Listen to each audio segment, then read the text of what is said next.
หลักใหญ่ในการภาวนาทั้งเบิดก็คือการควบคุมจิตควบคุมความคิดจนก็ว่าจิตนี่สิก่อเกิดอารมณ์บ่ได้พุ่นล่ะจิตที่บ่พัวพันกับอารมณ์ใดๆทั้งสิ้นที่ตาหูจมูกลิ้นกายรูปรสกลิ่นเสียงเข้ามากระทบแล้วก็บ่อาจสามารถเกิดความรู้สึกในความพอใจและบ่พอใจใดเรียกว่าจิตที่บ่พัวพันกับอารมณ์จิตนั้นเรียกว่าบริสุทธิ์จุดหมายสูงสุดทางจิตคืออันนี้แหละคือปราศจากอารมณ์ความรู้สึกในความพอใจและบ่พอใจที่สุดของมันอยู่นี่จิตนั้นเรียกว่าบริสุทธิ์ละฉะนั้นเฮาบ่ต้องไปอิหยังอยากรู้เรื่องผู้อื่นภายนอกดอกจิตเจ้าของความคิดเจ้าของยังบ่รู้สิไปอยากรู้อิหยังกับความคิดผู้อื่นสิไปควบคุมอิหยังกับความคิดผู้อื่นการกระทำของผู้อื่นพยายามควบคุมความคิดของเจ้าของเองควบคุมการกระทำคำบอกของเจ้าของเองจังว่าใจเจ้าของยังบ่รู้สิไปรู้ใจผู้อื่นได้จังใดที่สุดทางจิตก็คือบ่มีอารมณ์ใดๆเข้ามาพันพัวใดพอใจกับบ่พอใจบ่มีเรียกว่าจิตมันบ่มีที่ตั้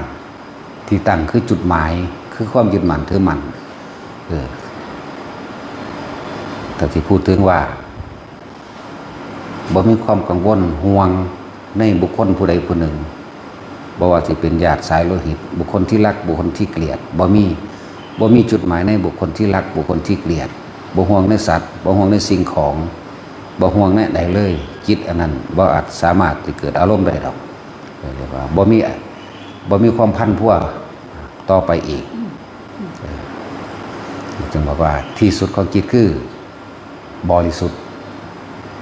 ธิ์กับบ่มีที่ไปบ่มีที่มาเอิ้นว่านิพพานเอิ้นว่าดับเอิ้นว่าเย็นดับเย็นคือบ่มีอารมณ์ความรู้สึกใดๆเข้าไปปะปนมันได้เด้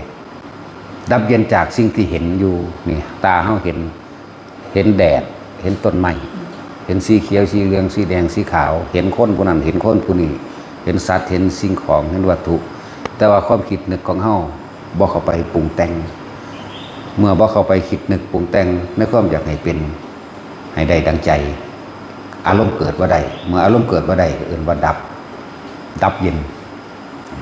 ดับความคิดปรุงแต่งนี่เด้จากสิ่งที่มีอยู่ที่เห็นอยู่นี่เด้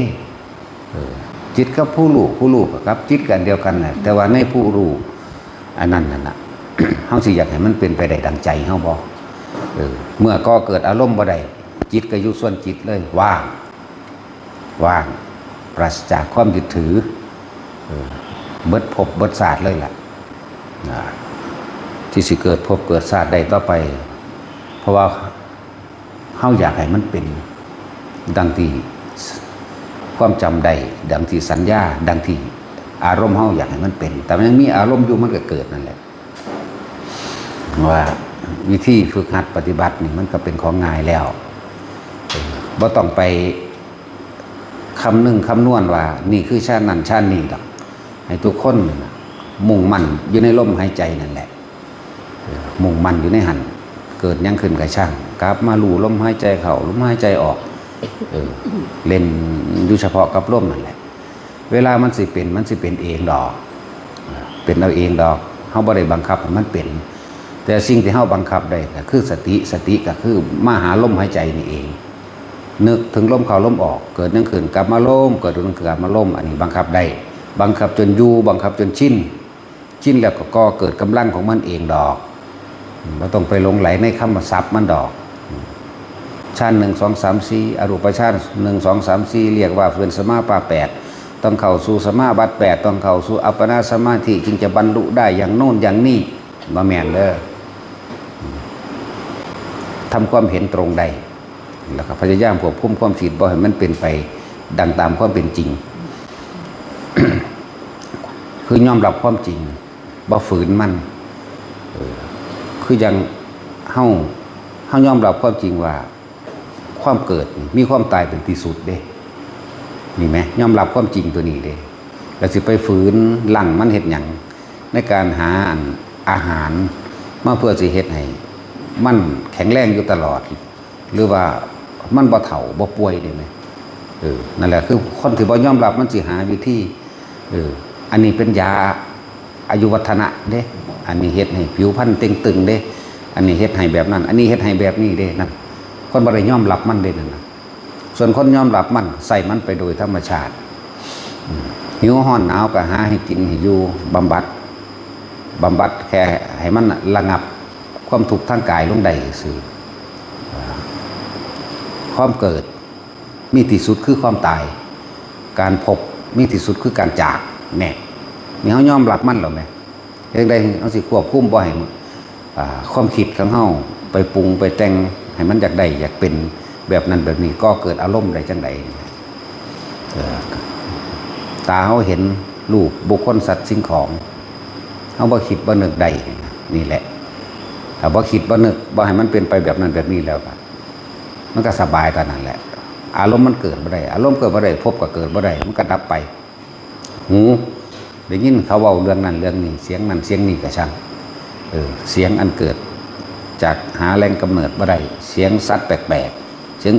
อาเสียงฟ้าห้องเสียง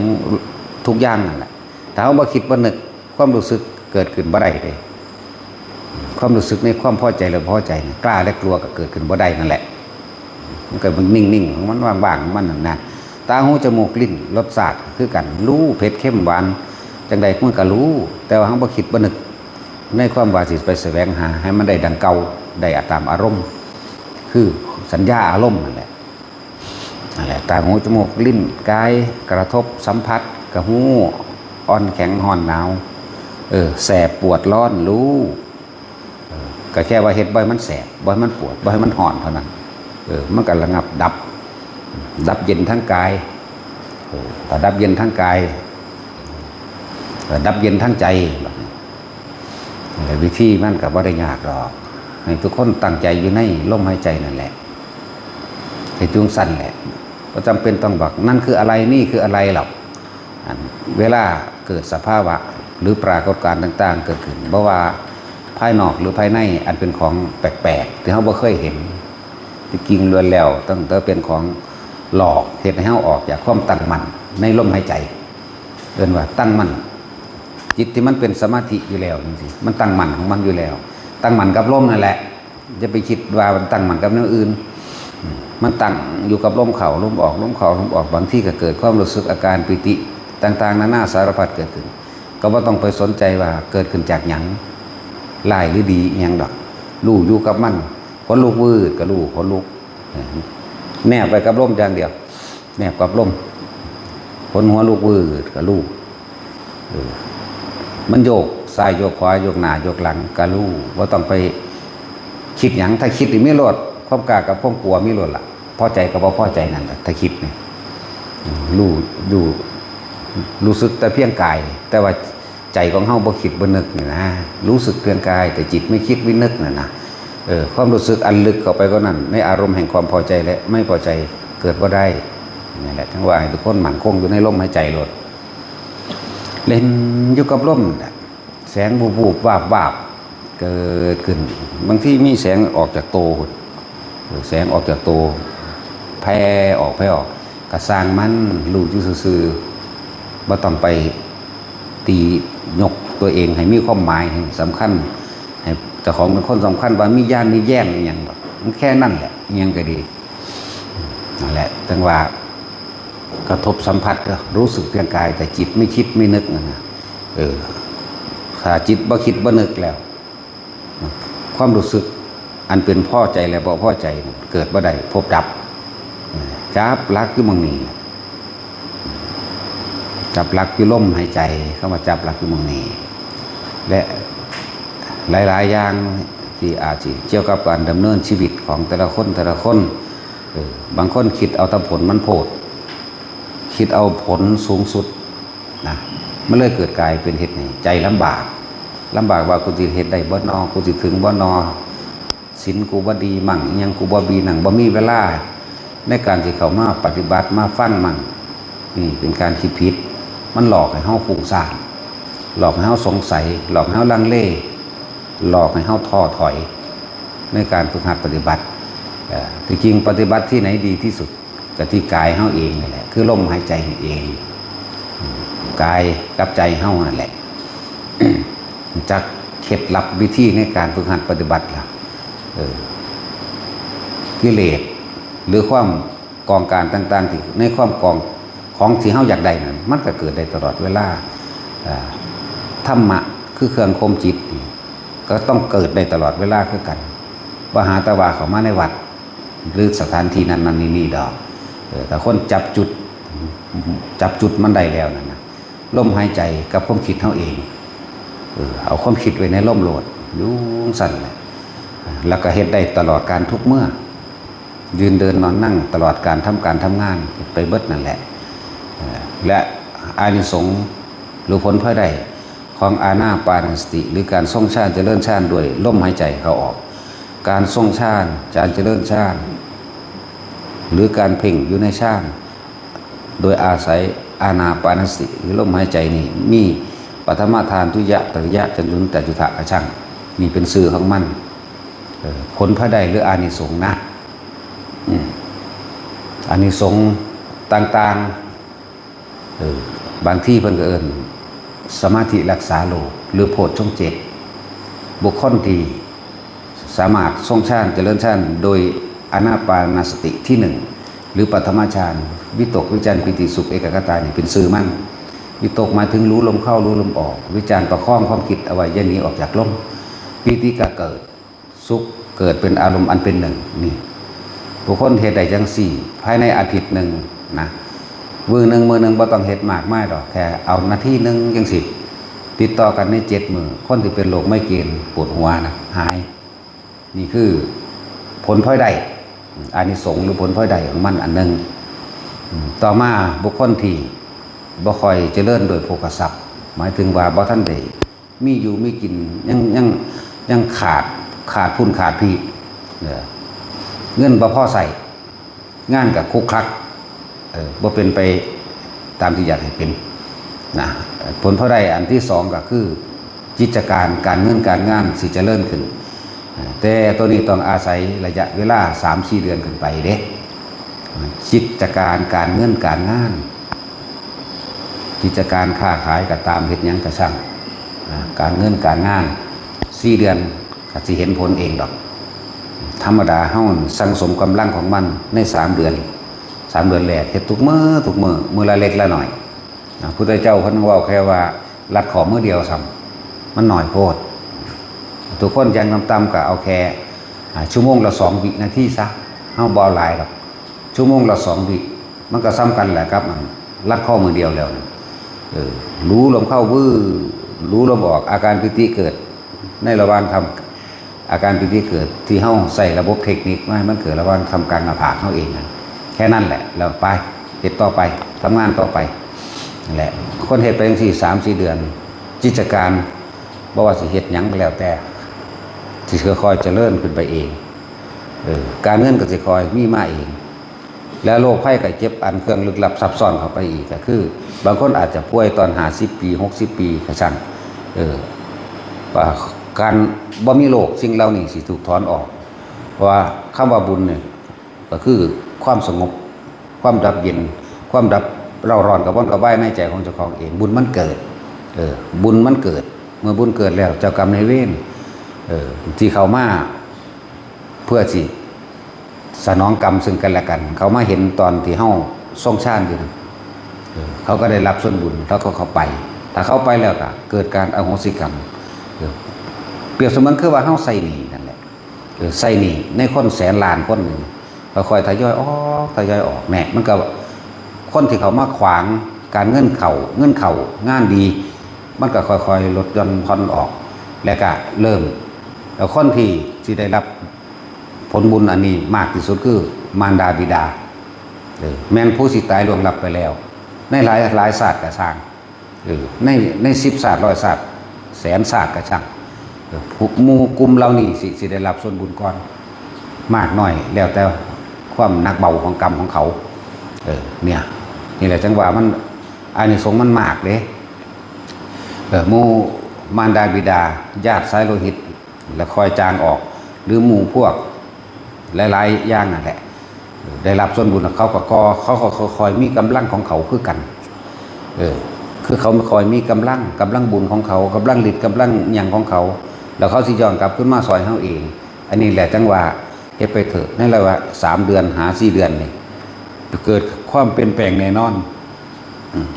1ญาติของเฮาเองโดยมารดาบิดาปู่ย่าตายายทุกอย่างนั่นแหละได้รับส่วนบุญแล้วเกิดมีกำลังกลับขึ้นย้อนมาซอยเฮาเองในกิจการการเงินการงานต่างๆนั่นแหละอันที่2คือพวกเจ้ากรรมนายเวรได้รับส่วนบุญก็อโหสิกรรมบ่มาขวางบ่มาพานเฮาอีกต่อมาพวกทั่วไปบัดนี้ทั่วไปเบิดสิว่าญาติหรือบ่ญาติก็ช่างแต่ว่าคนในโลกนี่สัตว์ในโลกนี่ถือว่าบ่เคยเป็นญาติกันบ่มีเลยแม้นฝรั่งอังกฤษอยู่เดี๋ยวนี้แม่นหมาหรือหมูป่าอยู่เดี๋ยวนี้เฮาบ่เคยเห็นมันก็สร้างที่บ่เคยเป็นญาติกันบ่มีเลยเด้นั่นแหละสังเสชะหรือตัวยึกยือตัวเนืบหนาบที่เฮาบ่รู้จักอยู่ก็ยังเป็นญาติเฮาอีกนั่นแหละจังว่าเฮ็ดไปนี่คือผลพอได้ของการเจริญฌานทรงฌานด้วยอานาปานสติเด้อแล้วก็นี่เรียกว่าบุญญาฤทธิ์อันนึงที่เกิดขึ้นบุญญาฤทธิ์อันนึงกำลังของฌาน กำลังของฌานสิรักษาเฮาถ้าบ่ถึงเข้าจริงๆนะครับบ่ตายบ่เป็นหยังพร้อมเวลาเกิดอุบัติเหตุจังซี่สมมุติว่าจะเสียชีวิตจังซี่ก็เสียแค่ทรัพย์สินแต่ว่าร่างกายชีวิตปกติดีบ่เลินเลยก็มีบ่เลินบ่เจ็บบ่ปวดรถส้นกันต้มรถมุนเอาเหาะนี่คนบ่เป็นหยังเลยก็มีจังซั่นนี่แหละเฮ็ดไปเถอะเขาเอิ้นหยังล่ะชื่อภาษาบาลีมันมรรควิถีแห่งฌานมรรคฌานฌานทำงานเรียกว่ากำลังของฌานหรือสมาบัติตัวนั้นออกทำงานเพราะเกิดจากการสังสมที่เฮาสังสมมามรรคก็คือหนทางคือทางที่เฮาสังสมไปแล้ววิถีแห่งการทำงานของสมาบัตินั่นเองนั่นแหละเป็นว่ามรรคฌานหรือวิถีแห่งฌานนั่นเองจะรักษาเฮาเองดอกอันนี้มีผลพลอยได้มันมีมากเด้นั่นแหละหลายๆอย่างที่เฮาอาจจะบ่เข้าใจกับมันพอเฮาคิดจะเอาเวลาเฮาปฏิบัติหยังเขาเฮาอยากได้เดี๋ยวนี้เขาหมดเอาความโลภก็ไปตัดไปขวางไปลั่งไปลากบ่ให้เกิดความสงบนะบ่ให้มันเลยเกิดกลายเป็นใจห่อนร้อนกังวลสงสัยเพ่งเร่งมุดมิดอึดอัดแล้วบอกว่าแต่ละคนฝึกเวลาเทคนิคของความสิถ้าไม่เกิดความสงบคือบ่ต้องอยากสงบเทคนิคและความอยากบรรลุก็บ่ต้องอยากบรรลุแผ่มีสติรู้อยู่กับลมไปเถอะมันที่เป็นของมันเอาเองดอกอยากสงบบ่สงบอยากรู้นั่นเห็นนี่บ่เห็นบ่เป็นจังซั่นอยู่ซื่อๆเฮ็ดว่างๆเฮ็ดไปเถอะหลายๆอย่างที่ว่ามันสิเกิดกลายเป็นบุญญาฤทธิ์ขึ้นมาปกปักรักษาเฮาเองดอกฤทธิ์แห่งความสงบเย็นที่เราสังสมวิถีแห่งญาณวิถีแห่งฌานเอิ้นว่ามรรควิถีฤทธิฌานมรรควิถีฤทธิฌานฤทธิ์ของฌานนี่คือว่าสำเร็จนั่นแหละเฮ็ดคำว่าสำเร็จนี่คือเฮ็ดให้เฮาบ่เจ็บบ่ปวดนะหลายๆอย่างนี่หั่นมันเป็นแต่เฮ็ดเอาเด้แล้วก็ของนี่ทำได้ง่ายเจ้ายางอยู่ตามถนนหนทางซะแค่เหลือบตาคนฝึกแล้วมันฮู้จักดอกเหลือบตาดูไปจมูกมั่งหรือบ่เหลือบก็ช่างแค่เดินไปตามถนนหนทางบ่คิดหยังเบิ่งทางไปนั่นแหละสติอยู่กับปัจจุบันในขณะที่ทำอะไรอยู่ก็ช่างมันบ่คิดบ่นึกอาการปิติก็เกิดขึ้นเองเนี่ยมันก็เป็นฌาน2ไปเลยเด็กอาการปิติเกิดแล้วจะนั่งสั้นแหละแล้วเฮ็ดไปเถอะหลายอย่างที่มันมีผลพอใดและก็การเจริญอานาปานสติอันนี้นะตามที่พุทธเจ้าเพิ่นเว้าไว้นะเพิ่นเว้าตะย่นย่อหัวใจไว้อานิสงส์ตั้ง7อย่างอีกคนที่ทำให้บ่อยทำมากถ้ามีชิ้นอยู่ในลมหายใจของเขาเองได้อรหันตผลในขณะมีชีวิตอยู่เรียกว่าทิฏฐธรรมเวทนิยธรรม ถ้าบ่ได้ในขณะที่มีชีวิตอยู่ได้พอดีกันกับสิ้นใจตายใจสิขาดจวนเจียนใจจะขาดเพราะถ้าใจขาดปุ๊บได้พร้อมกันหมายถึงอรหันต์คนเด้นี่ถ้าเขาไม่ถึงอรหันตผลในขณะที่สิ้นชีพตัวนั้นเพิ่งได้อนาคามีคุณอนาคามีห่างก็เป็น6ก็เป็น7แล้วและที่ต่ำกว่านั้นที่เพิ่นบ่รองรับลงมาเพิ่นก็มีอยู่บุคคลผู้ทรงฌานเจริญฌานแม้เขาจะเสียชีวิตด้วยความหลงลืมสติเข้าใจบ่อาจจะโอ้ยน้ำความเจ็บปวดนะเวลาเจ็บปวดห้องไปน้ำความเจ็บปวดทั้งที่เจ้าของก็เคยเห็นมาอยู่เรื่อยจังซี่นะขนาดนั้นเขาก็ยังเป็นผู้ได้เข้าสู่พรหมโลกเลยเป็นอย่างคือว่าได้เข้าสู่เกิดจากการอุทิศส่วนผลบุญผลท่านผลกุศลของเขาเองนั่นแหละในขณะใจสิขาดคนที่โอ้ยคนที่หลงลืมสติตัวนั้นสิมีเทพเทวดาเขามากระซิบบอกเพราะตั้งใจขาดความก็นึกถึงองค์ชาติเด้อปุ๊บออกไปเลยกับเขาสู่พรหมเลยนั่นแหละมันมีตัวรองรับหลายอันหลายอย่างที่เป็นได้เหตุเด้การเจริญปัญญามันก็มีก็ฟังไปเรื่อยๆทั้งหูจักหรอกสมถะวิปัสสนามันตีคู่อยู่แล้วที่พวกเขาคือทรงฌานมันตีคู่กันอยู่แล้วมันมีในนี่แหละมีในกันนั่นแหละพวกว่าบ่สามารถสำเร็จหรือบรรลุได้พวกมันมีแต่คนได้เบาคนเพราะว่าจะไปฝึกแล้วมันบ่สำเร็จได้สั่นคนได้เบาถ้าผู้สำเร็จแล้วมันบ่อยู่จังสั่นพวกเบาอยากบ่พวกหัวดำๆยังใส่เสื้อผ้าลายยังขับรถกินอาหารดูหลายยังสังคมสันนี่อยู่นั่นนะฟังดีๆเด้แต่พวกจังสันบรรลุนะมันบ่อยู่จังสันมันบวชเริ่มตาหน้าข้ามีมันบวชอยู่บ่ได้ความเป็นจริงนั่นแหละอยู่บ่ได้หรอกบอกว่าฆราวาสแสดงธรรมกันสมควรแก่เจ้าของเด้ว่าเรื่องอรหันต์นั่นน่ะมันบ่ได้สมควรแก่เจ้าของเด้ถ้าสู้อรหันต์อีหลีสู้ก็บวชแล้วล่ะบ่บวชก็ตายอยู่2อย่างเท่านั้นเป็นกฎธรรมชาติตายตัวเลยนั่นแหละ บางคนที่เขาว่าบ่ต้องไปฝึกดอกก็ซั่นไปฝึกน้ำมันซะติล่ะแม่นบ่ล่ะมันสิพาขี่รถเลาะซะเดี๋ยวมันก็ล่อหาเงินนั่นน่ะสิมีแม่หยังนั่นแหละสำหรับคนขาดคร้านเฮาเอาตัวเองเนี่ยโดยบุคคลเฮาก็ออกมาจังซี่แต่ของเองพันออกอยู่ยังมีทิพย์พาไปเที่ยวนั่นเที่ยวนี่อยู่นั่นนะเที่ยวหาแม่มึงบอกหาหน้าคามีอรหันต์นี่ล่ะเขาบอกว่าได้ญาติเลยแต่มันได้เป็นจริงๆนะมันบวชบ่บวชก็ตายจากว่าฆราวาสบรรลุธรรมอรหันต์ได้แต่ว่าตายมื้อนั้นบรรลุมื้อนั้นตายมื้อนั้นฐานะข้ามีแหละมีอุปนิสัยในการที่สิออกสงเคราะห์โลกนะมันมีวิถีของมันเองธรรมะจัดสรรเองธรรมชาติจัดสรรให้ดิ้นรนหามังบวชดิโอ้ยหลายพวกผู้เขาเจ้าเป็นมากเขาจะบ่ปากสำแหน่บ่เว้ากระทบกระทั่งไปซ้ำนั่นแหละว่าเป็นแต่เฮ็ดเอาเด้อเวลาไปเฮ็ดไร่เฮ็ดนาเฮ็ดสวนนั่นน่ะเมื่อยก็มานั่งเบิ่งลมหายใจในห่มไม้นั่นแหละ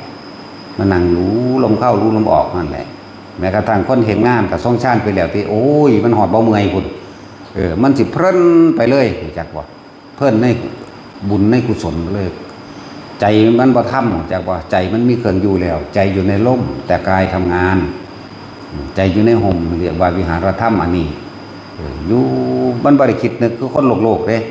สังเกตเบิ่งเจ้าของเองโลดเด้อไผก็ดีตอนเฮาปลูกผักนั่นฟ้าวปลูกอันนี้แล้วสิเฮ็ดอันนี้สิเฮ็ดอันนี้เฮ็ดอันนี้นั่นใจมันคิดไปปรุงแต่งไปเบิดล่ะสิเฮ็ดอันนี้แล้วไปส่งคนนั้นไปหาผู้นี้ปุ๊บไปล่ะแต่คนทรงฌานทำงานใจมันสิหยุดนิ่งอยู่ในอารมณ์อันเป็นหนึ่งกายมันกระทำของมันไปบ่ฟ้าวเฮ็ดไปเรื่อยๆบ่เมื่อยพร้อมนั่นแหละอานิสงส์แห่งการทรงฌานมีเยอะมากมายก็อยู่ในหลักอานาปานสติคือเก่านั่นแหละสติปัฏฐาน4คือเก่าโพชฌงค์7คือเก่านั่นแหละผู้ใดอยากได้ก็เฮ็ดเอาบ่แม่นคิดเอาเฮ็ดไปเรื่อยๆตัวเองนั่นแหละสิได้รู้ในตัวเองเป็นจังซั่นเป็นตาเฮ็ดว่าล่ะง่ายๆนึงเด้ยืนเดินนอนนั่งทำการทำงานอยู่บ้านอยู่เฮือนพุ่นนั่งทาได้ก็ได้ย่างไปแบบได้ก็ได้เอาสำคัญที่รู้เท่าทันความคิดเจ้าของคือเด้เอาความคิดมาไว้ในกาย รู้เท่าทั้งจิตความคิดไว้ในกายไว้ในลมหายใจไว้ในอาการปิตินึมนับอยู่ในกายเจ้าของนี่เฝ้าสังเกตจิตในจิตโล่งโปร่งเบาอยู่ในนี่แหละมันต้องสิเห็นดอกคำว่าธรรมมันล่ะแหละจังว่ามันเป็นของเหตุง่ายๆแล้วก็คนที่บ่ได้รับความเจริญทางโภคทรัพย์ค่อยๆเฮ็ดไปเถอะเดี๋ยวหนี้สินมันจะค่อยวิทย์ไปเองหรอกแต่ว่าอย่าเอาใจห่อนๆเขาไปเร่งรัดมันเด้เร่งรัดนั่นหมายถึงขาดกำลังทันทีเลยขาดกำลังในการสังสมในการเรียกว่ายังละจะเฮ็ดหยุดย่อนนั่นนะเฮ็ดเป็นปกติไปซะเสมอและเทคนิคในการเฮ็ดให้เกิดความมั่นคงมากยิ่งขึ้นคือก่อนที่สิหลับเด้อทุกคนเฮ็ดบาดสิหลับนี่ก่อนที่สิหลับจนละเฮาหลับปึ๊บจนถึงที่สุดก่อนที่จะลุกให้มันปฏิปต่อและต่อเนื่องกันเด้อนั่นแหละการหยุดคิดโดยธรรมชาติอย่างหนึ่งคือการนอนหลับไปเอง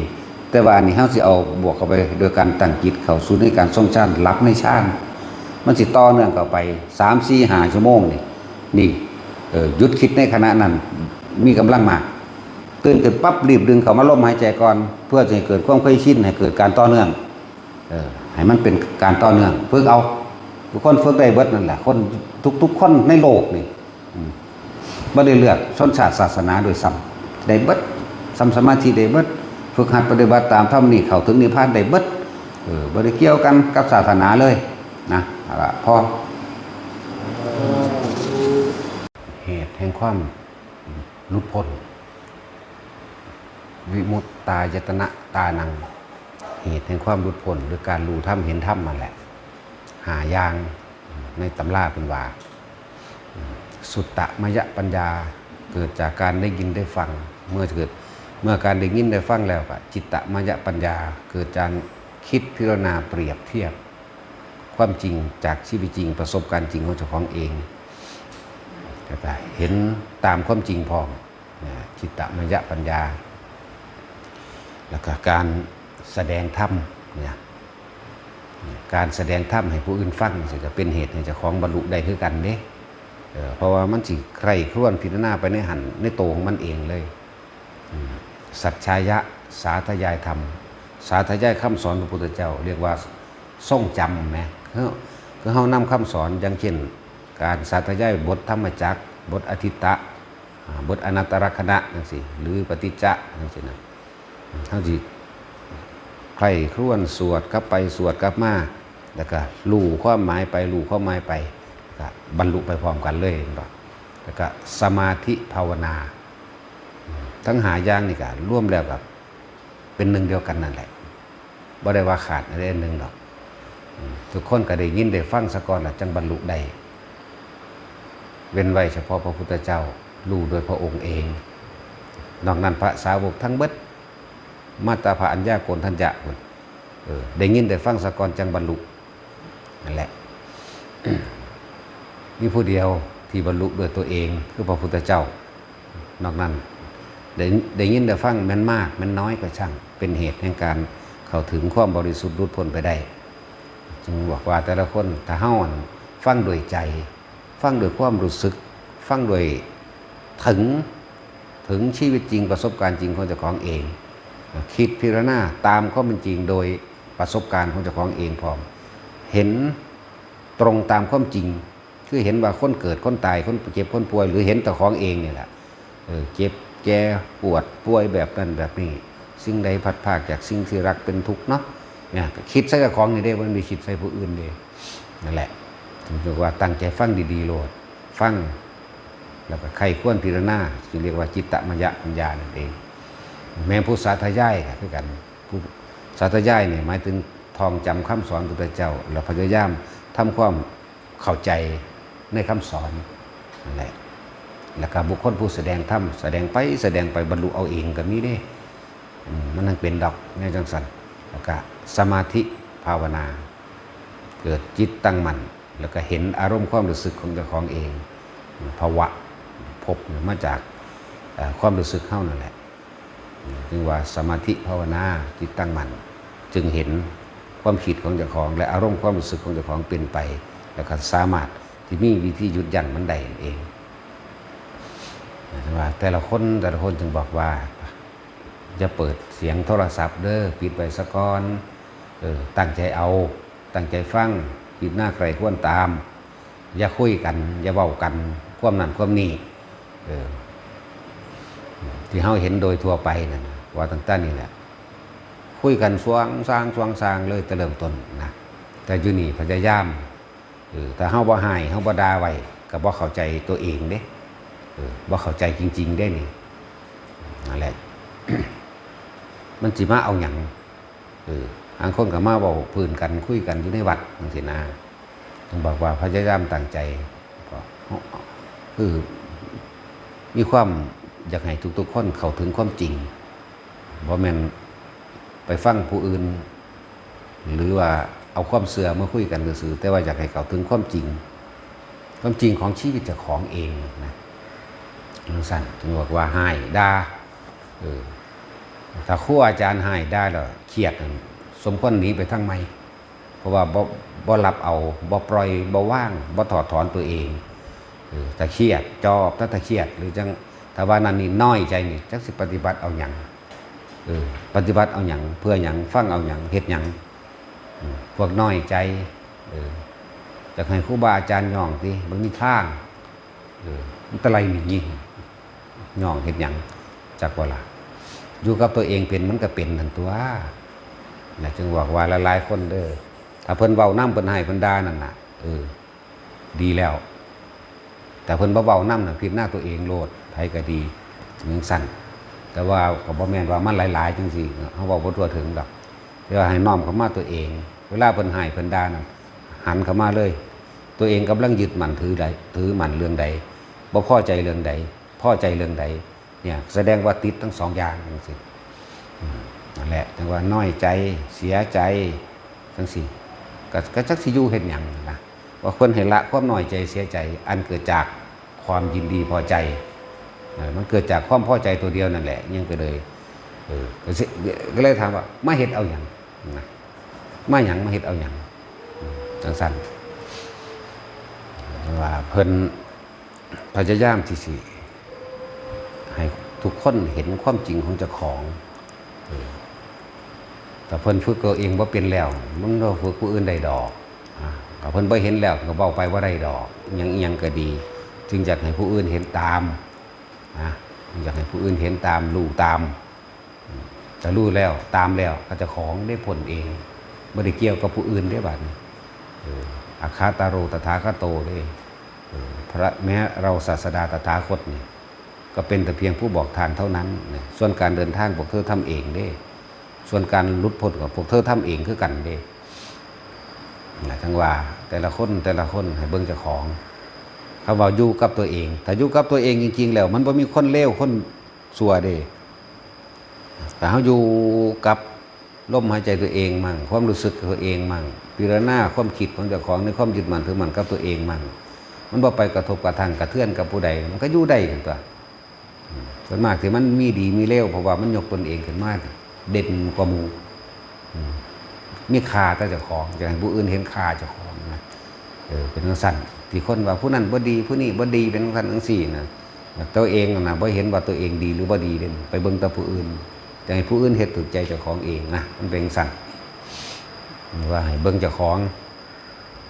ถ้าต่างฝ่ายต่างเบิ่งกับเจ้าของอยู่จะขาเจ้าของมันบ่ได้ผิดกันฆ่ากันเองมันบ่มีผู้ใดเลวจักคนเด้ถ้าเบิ่งเจ้าของคักๆแล้วนั่นแหละมันสิบ่ไปตำหนิผู้นั้นให้เกิดความร้อนกังวลในตนเองมันสิบ่ไปย่องผู้นั้นเพื่อสิความเปรียบเทียบกับตนเองอีกเด้มันบ่ย่องมันนั่นนี่มีแต่ว่าผู้นี้เพิ่นเฮ็ดประโยชน์หรือบ่เฮ็ดประโยชน์เท่านั้นผู้เป็นแต่เฮ็ดประโยชน์จังซี่ก็ควรเข้าไปเข้าใกล้หรือสนับสนุนจังซี่บุคคลยังคนดีจังซี่เฮาสมควรสิไปรักษาจังซี่นะแต่คนเลวเฮาก็บ่คบค้ามันก็รู้ในใจเจ้าของเองล่ะโอ้ผู้นี้บ่เฮ็ดประโยชน์เห็นแก่ตัวเนาะเห็นแก่ตัวบ่เฮ็ดประโยชน์ปล่อยก็จะไปคบค้ามันตัวนี้ออกหั่นบ่เห็นว่าสิมีหยังแต่เสียนั่นแหละถ้าเฮาคบค้าสมาคมกับไผเฮาสิคอยถูกกลืนกินถ้าถือคนดีคนมีประโยชน์เฮาก็สิกลืนกินทั้งค คนดีคนมีประโยชน์ทราบซึมทราบแล้วก็สร้างประโยชน์ให้ผู้อื่นได้คือเพิ่นเด้แต่ถือคนเลวคนเห็นแก่ตัวก็จะไปซึมทราบเอาความเร็วๆน้ำกันเนี่ยเพราะว่ามันเบากันสั้นเพิ่นสิเบาไว้จะไปขบคนพ่านเด้อเสวนาจะพาลานั่งเสวนาแปลว่าคุยกันอะแปลว่าไม่อย่าเข้าไปคุยกันกับเขาอย่าไปขบคนพ่านพาลานั่งคนพ่านเห็ดขบกับคนอย่างใดมาเฮ้ากับสิคอยถูกกลืนกินเป็นคนเช่นนั้นเห็นผิดหน้าเดียวบางสิละนั่นแหละคบกับนักปราชญ์บัณฑิตนักปราชญ์บัณฑิตมีแต่สร้างประโยชน์บ่มีโทษเถียงกับนักปราชญ์บัณฑิตได้ปัญญาจากว่าเถียงกับนักปราชญ์บัณฑิตนะได้ปัญญาได้แนวได้ทางได้เห็นความผิดแห่งตนได้เห็นสิ่งที่ต้องแก้ไขแต่ว่าเถียงกับคนพ่านนะมันทำลายตัวเองเล่นจากว่าล่ะบ่ได้หยังได้แต่ความที่ทำลายตัวเองจังสั่น จังว่าเฮาเน้นว่าเบิ่งเจ้าของเด้อผู้ใดก็เลยหาเครื่องอยู่ให้ตัวเองคือว่าวิหารธรรมแห่งตนเองลมหายใจนี่กับอุณาโลมนี่แหละอายุเท่านี้บ่ต้องไปยังมากดอกมันก็เห็นเองดอกดูกายก็เห็นจิตเองดอกดูจิตก็เห็นเวทนาเองดอกดูเวทนาก็เห็นธรรมเองดอกกายเวทนาจิตธรรมเวทนาจิตกายจิตกายเวทนาธรรมร่วมเป็นหนึ่งเดียวกันนั่นแหละเราต้องไปเบิ่งอันอื่นเบิ่งในหูดังเจ้าของอยู่กับลมเจ้าของมันเห็นเองดอกทุกอย่างนั่นน่ะเห็นนี่บ่แม่นเห็นโดยตาเห็นเบิดทุกอย่างล่ะโดยความรู้สึกเข้าใจคิดถึงลึกซึ้งเข้าไปนั่นเอามันถูกเรื่องนี้มันสุขเรื่องนี้มันนั่งเห็นดอกจังว่าเฮาเน้นหลายๆอย่างที่พาเฮ็ดอยู่ในนี้ก็ดีสละความเห็นแก่ตัวออกผ้าปลูกต้นไม้ผ้าสั่งแผ่นดินผ้าเจาะน้ำบาดาลผ้าบัดทุกอย่างแหละมันสิค่อยๆถูกลืมความเห็นแก่ตัวจักว่าเฮาปลูกต้นไม้เฮาสิลืมความเห็นแก่ตัวของเจ้าของที่อยู่บ้านเด้อยู่บ้านนี่มันคิดอีกอย่างนึงเด้ว่าถ้าปลูกบังฮงลงไปแนมแล้วแนมอีกคือสิลายแท้เหลืองแท้ใส่ฝุ่นใส่ปุ๋ยผู้ใดมาใกล้กับพุ่นแล้วเอาละบัดเกิดความหวงแหนตะนีที่เหนียวแล้วแปลงสั้นเด้บัดนี้แล้วก็เฝ้าคิดจินตนาการหน่วยใหญ่หน่วยยาว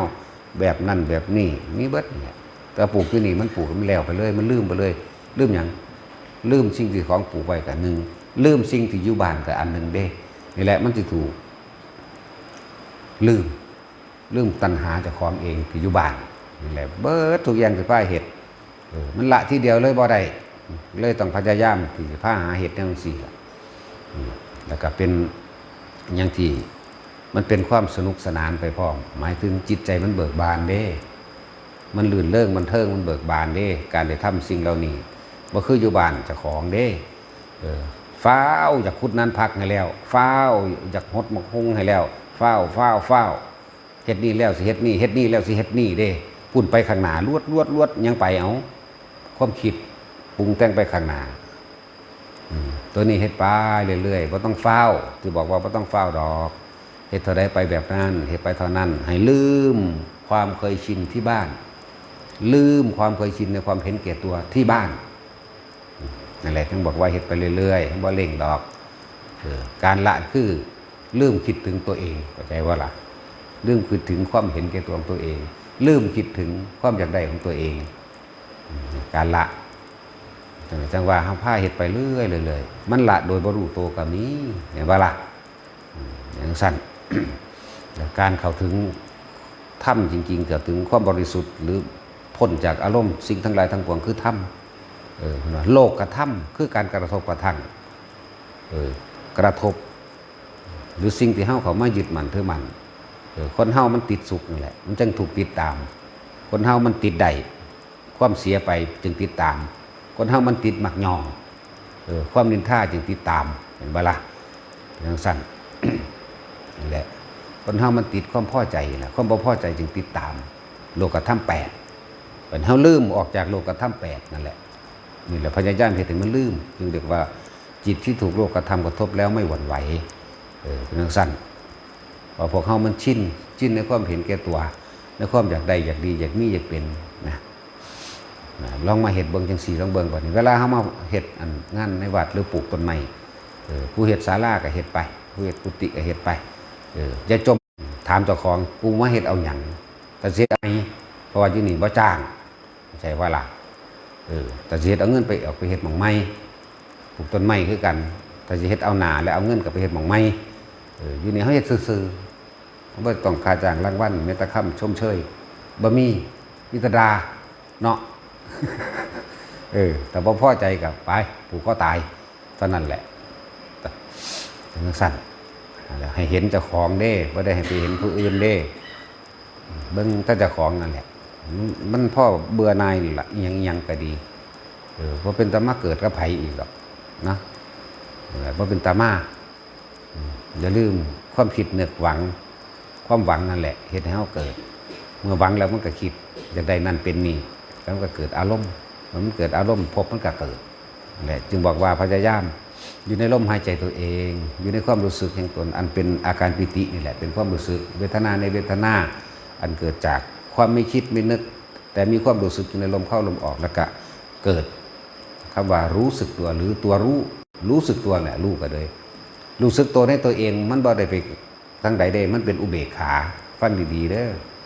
อุเบกขานี่เป็นกลางๆไว้ซะก่อนบ่ท่านไปซ้ายบ่ท่านไปขวาบ่ท่านหักบ่ท่านสั่งเด้อยู่ในลมหายใจตัวเองช่วงขณะนั้นจิตเป็นพรหมแล้วบ่มีเพศไม่มีหญิงไม่มีชายเด้จิตเป็นพรหมเด้ตอนนั้นน่ะคือมันเป็นอุเบกขาอยู่ยังแต่เหลือตั้งแต่ว่าการจิตสะสางออกนั่นแหละคำว่าตอนอุเบกขาตอนเป็นสันเมื่อเวลากระทบปั๊บพวกเฮาสิท่านมันบ่เด้อสิอุเบกขาได้ไปตลอดบ่นั่นแหละบ่หาตั้งแต่มากลึกยังดอกลมหายใจนี่อุณาโลมนี่เป็นอุเบกขาแล้วบัดนี้กระทบพับแต่ไปคิดไปนึกในความพอใจบ่พอใจปุ๊บนั่นแหละมันเลยไปซ้ายและไปขวาถ้าฝึกให้มากทำให้บ่อยจนเกิดความเคยชินคนย่องมันก็ซื่อๆคนด่ามันก็ซื่อๆเนี่ยมันจะเข้าไปสังขารุเปกขาด้วยบัดเข้าใจบ่ล่ะตัวอุเบกขาเนี่ยทำให้บ่อยทำให้ชินทำให้ชำนาญเถอะนาแล้วมันจะไหลลึกเข้าไปสู่การเห็นโทษแห่งการคิดเห็นโทษแห่งอนิจจังทุกขังอนัตตาเห็นโทษแห่งความยึดมั่นถือมั่นในความอยากได้อย่างดีมีจะเป็นเห็นโทษแห่งอารมณ์จังหวะอยู่บางล่างกลางๆไว้ให้ดีทำให้บ่อยทำให้มากทำให้ชินเกิดนั่นขึ้นเขาลมหายใจปุ๊บเขามาตั้งในความอุเบกขาบ่ดูเข้าดูเข่าเกิดความเคยชินกระทบกระทั่งดูเข้าดูเข่าเลิกบ่คิดบ่นึกหยังเขาเจ้าเลยเอิ้นสังขารุเปกขาญาณความกระทบกระทั่งยังเกิดขึ้นกระสังไม่นำเข้ามาคิดมานึกจึงเรียกว่าสังขารุเปกขาญาณมันท่านแล้วมันก็ว่างของมันเองเขาบ่ได้ว่างมันดอกตอนนี้คนว่างใดบ่ว่างใดเบิ่งอารมณ์เด้อถ้ายังมีความพอใจอยู่ก็ยังมีพบเกิดอยู่ไม่พอใจก็หังแล้วละลงเลยพวกนั้นจังซี่จึงบอกว่าพยายามตั้งมัน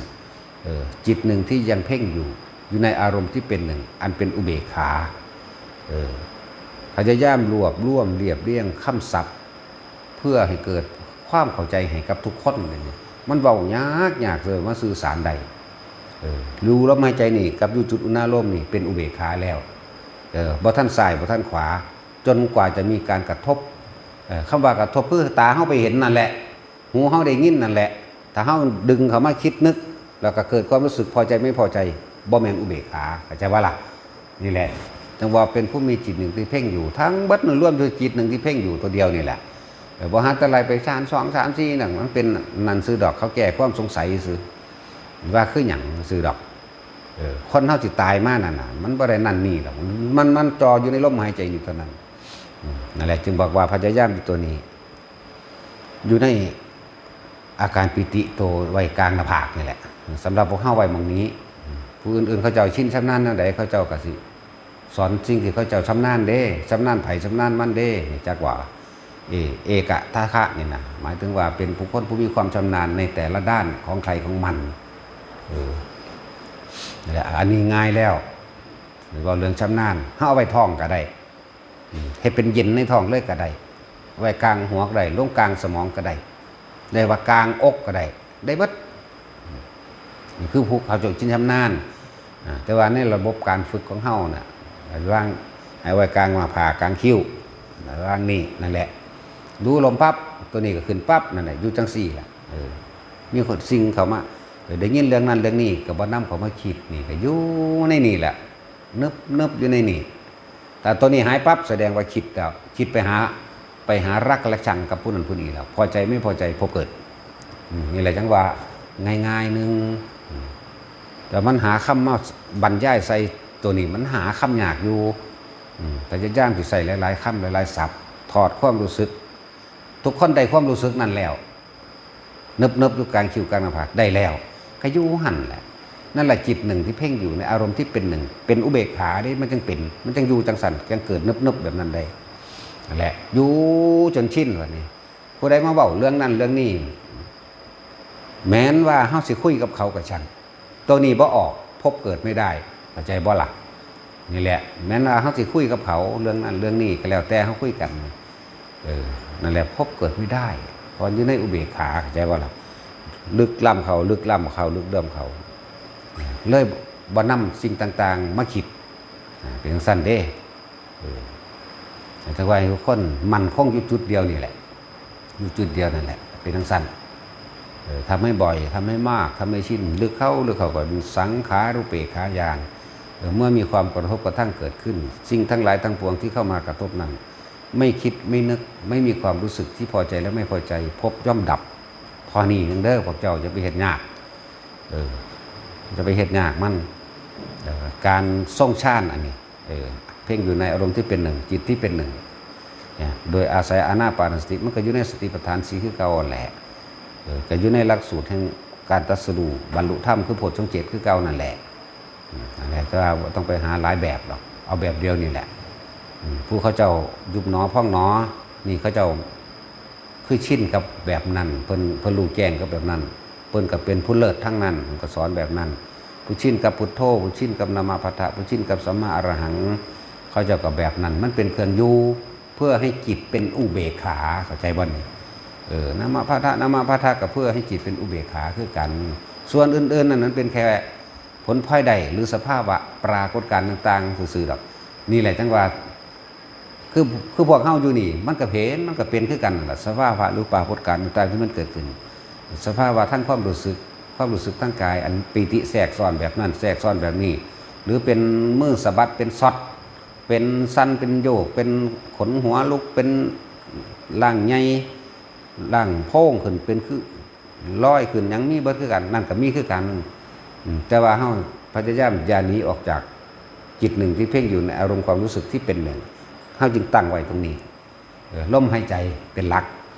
ความรู้สึกแห่งกายเป็นตัวรู้ยังรู้สึกตัวถ้ายังรู้สึกตัวอยู่พบเกิดบ่ได้ดอกมันยังเป็นกลางๆอยู่เข้าใจบ่ล่ะจิตไม่มีที่ตั้งคำว่าความคิดของเฮาบ่ได้ไปคิดหาตามคำบอกเขาตามสิ่งที่เห็นตามสิ่งที่ได้ยินได้กลิ่นลิ้มรสนั่นมันบ่มีหม่องตั้งเด้เข้าใจว่าบ่มีหม่องตั้งมันจะเอาหยังไปเกิดมันบ่มีหม่องรองรับวิญญาณใจว่าวิญญาณแปลว่าความรู้สึกนั่นน่ะรับความรู้สึกในความพอใจและไม่พอใจเนี่ยเฮาร่วมให้เลยวิญญาณตาวิญญาณหูวิญญาณจมูกลิ้นกายใจก็คือความรู้สึกนั่นแหละเป็นทั้งสั้นแต่ว่าเฮาเอาตัวเฮาโลดเฮาเบิ่งอยู่นี่แหละอย่าไปสงสัยในศัพท์นั่นนี่หลายเรียนมากฟุ้งซ่านมากเข้าใจบ่ล่ะเบิ่งความรู้สึกเจ้าของนี่โลดถ้าเบิดความรู้สึกว่าในความพอใจแล้วบ่พอใจมันก็จบล่ะแค่นั้นแหละพยายามเพียรพยายามมั่นคงหรือสติ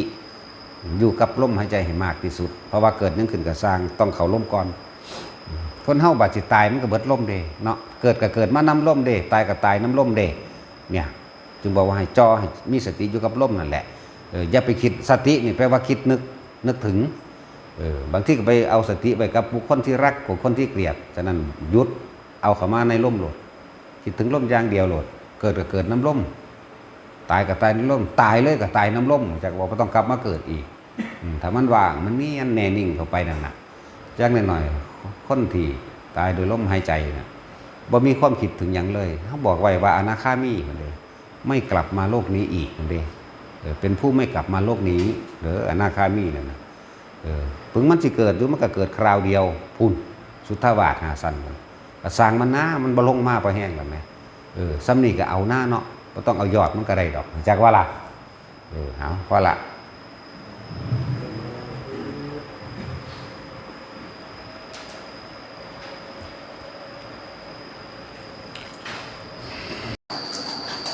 รื่องราวต่างๆของโลกคือทั้งเบิดนี่เว้นไว้จากใจเฮาเองกายเฮาเองเรื่องลูกเต้าเล่าหลานเรื่องคนรอบข้างเรื่องเกินว่าเรื่องราวต่างๆของโลกทั้งเบิดนี่เฮาบ่ไปจัดการอิหยังมันได้ดอก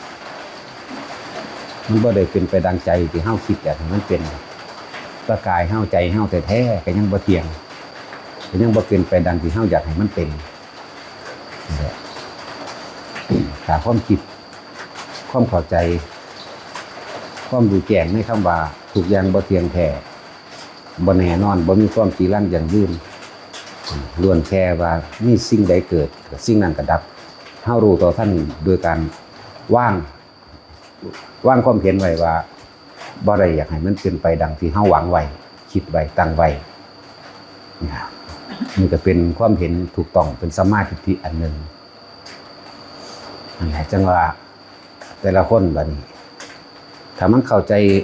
อนิจจังอนัตตาได้แล้วมันบ่มีปัญหาอีหยังมากมายดอกเพียงแต่หาเครื่องอยู่เท่านั้นเด้บัดหาเครื่องอยู่สัมมาทิฏฐิคือความเห็นอันตามความเป็นจริงยอมรับความจริงยอมรับอนิจจังทุกขังอนัตตายอมรับสิ่งทั้งหลายทั้งปวงแค่มีแต่ความเกิดกับความดับยอมรับมันวางใจกับมันบ่บังคับมันบ่บังคับเหตุการณ์ต่างๆบ่บังคับผู้คนสัตว์สิ่งของให้มันเป็นไปได้ดังใจเฮาบ่บังคับบ่ฝืนเรื่องแม้กระทั่งเรื่องอากาศร้อนหนาวความหิวกระหายต่างๆบ่บังคับรู้กับมันแล้วก็ยอมรับในความจริงตรงที่ว่าอนิจจังอนัตตานี่ยอมรับตัวนี้แล้ว เฮาก็ต้องหาเครื่องอยู่เฉพาะเฮาเอาบัดนี้เครื่องอยู่ก็คือดีที่สุดคือลมหายใจเจ้าของเท่านั้นสิไปอยู่กับผู้อื่นเรื่องราวอื่นๆมันบ่ได้ดอกเรื่องผู้อื่นเรื่องราวต่างๆอื่นๆอันเป็นของนอกเหนือการควบคุมของเฮาเองบ่สามารถที่จะอยู่ได้มีแต่ความหลอนร้อนและกังวลแสดงพยายามอยู่กับลมหายใจให้มากฐานที่ตั้งแห่งการกระทำอันเป็นฐานใหญ่ฐานรู้อย่าหนีอย่าถิ่มฐานรองรับฐานรู้ก็คือลมนี่แหละคือเอาความรู้สึกต่างๆมาไว้กับลมอันอื่นๆเฮาสิเห็นตามตาเห็นบุคคลสัตว์สิ่งของกระทำแบบนั้นเฮ็ดแบบนี้เป็นไปต่างๆนานาสารพัดเฮาก็บ่ได้เข้าไปยุ่งกับมันดอกเฮาฝึกตัวของเองมาอยู่กับลมได้ดีแล้วฝึกตัวเองอยู่กับลมนั่นแหละวิธีว่างความเห็นบ่มีอิหยังเป็นของเฮาจางๆดอกในโลกนี้และโลกใดก็ตามบ่เป็นไปดังใจที่เฮาอยากให้เป็นดอกเนี่ยเพิ่นก็มาอยู่กับตัวเองให้มากตัวเองคือลมนั่นแหละสิฝึกถึงขั้นใดแล้วก็ช่างอย่าหนีฐานคือลมเท่านั้นฐานแห่งผู้รู้ฐานที่ต้องยึดเอาไว้ก็คือลมหายใจเท่านี้นี่แหละจึงบอกว่าเกิดนั้นขึ้นกลับมาลมก่อนเด้อมันสิคอยขี่คลายมันสิคอยเข้าใจไปเองมันสิปล่อยเอาเองดอกเฮาบ่ได้เป็นผู้ปล่อยว่างเนี่ยเฮายังไปเป็นผู้จัดการอยู่มันบ่แม่นเด้เฮาควบคุมได้สตินี่คือการนึกถึงนี่ควบคุมได้เฉพาะความคิดเจ้าของกับลมหายใจควบคุมไปควบคุมมาอย่างนั้นแหละอันอื่นควบคุมบ่ได้ดอก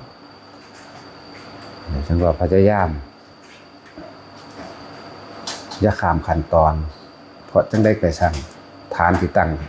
อันใหญ่ฐานที่ตั้งอันมั่นคงที่ลมนั่นแหละพุทธเจ้าถามพระอานนท์ว่าระลึกนึกถึงความตายจักขันว่า7ครั้งมั่งเนื้อลึกถึงลมหายใจจักขันมั่งก็ว่า7ครั้งมั่งแล้วพุทธเจ้าเพิ่นมาเน้นตัวนี้มากกว่าเด้เพิ่นว่าเราตถาคตระลึกถึงลมหายใจเข้าออกตลอดการทุกเมื่อตลอดเวลานั่นแหละเกิดหยังขึ้นเพิ่นก็รู้อยู่กับลมของเพิ่นคำว่ารู้อยู่กับลม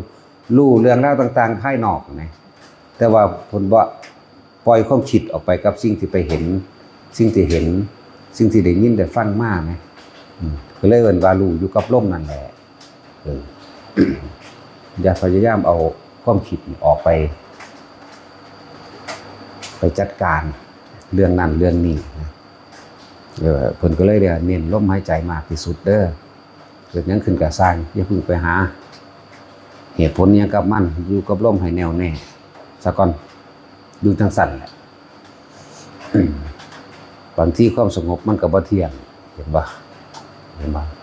ถ้าความสงบโดยยังมีเจตนาว่าเฮาสงบตั้งไว้ว่าต้องสงบนั่นความสงบก็บ่เที่ยงเด้มันยังมีจิตเจตนาอยู่ฉะนั้นความสงบมันเป็นเองรู้โดยความรู้สึกที่เข้าไปถึงความสงบเองโลดบ่แม่นความสงบโดยตั้งใจไว้ความสงบโดยเจตนานั่นแหละจริงๆบ่ได้ยากดอกถ้าเฮาบ่ไปคิดหาเอาคำตอบของมันเด้อบ่ต้องหาคำตอบหยังอยู่ในลมหายใจโลดทุกๆอย่างสิคลี่คลายโดยความจริงโดยหาศัพท์มาวางใส่ยากนะศัพท์คำเว้าคำพูดคำเขียนนี่จักสิประกอบโดยคำว่าจังใดจังสิถึงหม่องตรงนั้นได้จังสิซื้อถูกในตัวที่ไปเห็นนั่น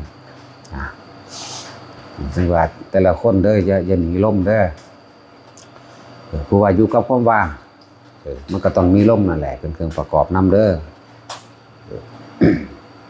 ฝึกหัดอย่าหนีจากลมเน้นหลักใหญ่มันโหลดลมอย่างเดียวหลายๆอย่างที่มันสิมาปรากฏการณ์ให้เฮาฮู้เฮาเห็นว่าสิเป็นนิมิตต่างๆเสียงนิมิตเสียงนิมิตภาพนิมิตกลิ่นหยังก็ตามดูแนบอยู่กับลมเนี่ยคือรู้อยู่กับลมไหมถ้ารู้อยู่กับลมดอกความคิดมันบ่ออกไปหาสิ่งที่ปรากฏภายนอกเลยจังว่าเน้นเกิดหยังขึ้นก็สร้างพวกเจ้าจะไปหาความหมายกับมันเด้อภายนอกนะภายนอกหลายๆคนยังมาติดมาขัดแค่อาการปิติที่มันเกิดขึ้นกับร่างกายนึงเด้อันนั้นคือหยังอันนี้คือหยังก็ต้องไปให้สื่อมันว่าคือหยังดอกพยายามอยู่กับลมก็ยังว่าแค่รู้สึกโตได้บ่คนลุกวืดวาดขึ้นมากก็ฮู้ว่าลุกคนลุกแต่ว่าเจ้าหนีจากลมนะก็หมายก็ดีขนหัวลุกมั่งขนกิ้งลุกมั่งกายโยกสั่นวันไหวมั่งแล้วแต่จุกอกจุกเข้าไปในข้อสิให้สะอึกสะอื้นมันก็บ่ต้องไปหาสาเหตุมันให้รู้อยู่กับลมรู้ว่ามันบ่เกิดแซ่ยงสั่นตลอดมื้อดอกแล้วก็บ่แม่น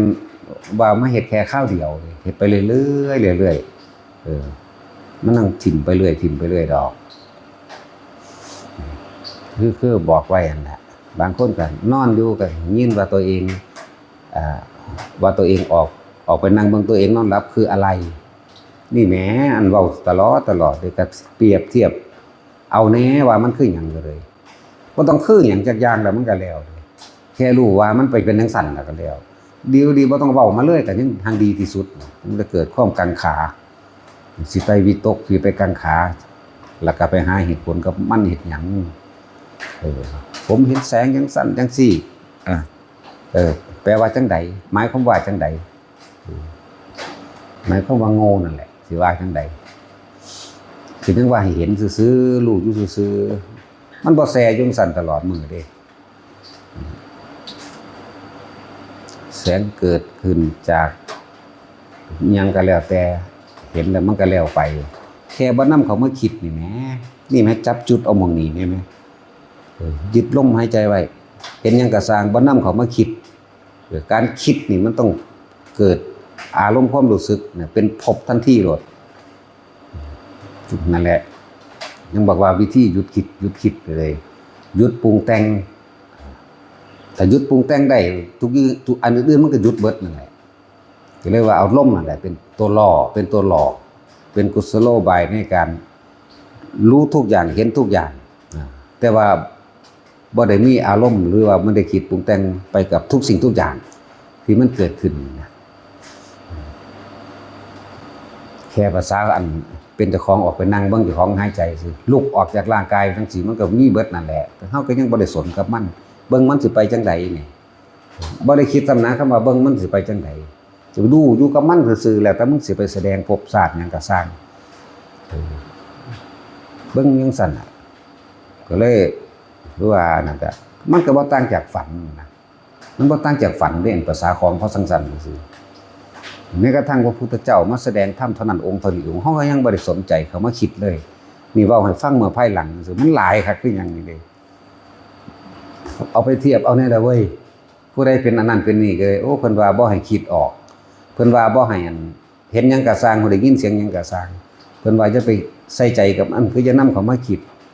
เฮ็ดน้ำเพิ่นก็น่านก็อยู่แต่ในลมเนี่ย จับลมให้มันชินโดนามันชำนาญเถอะนามีหยังมันสิแสดงไปแนวใดมันชินอยู่กับการอยู่กับลมแล้วนั่นล่ะมันบ่ไปคิดนึกหาเหตุผลกับอันแปลกประหลาดแนวนั้นเลย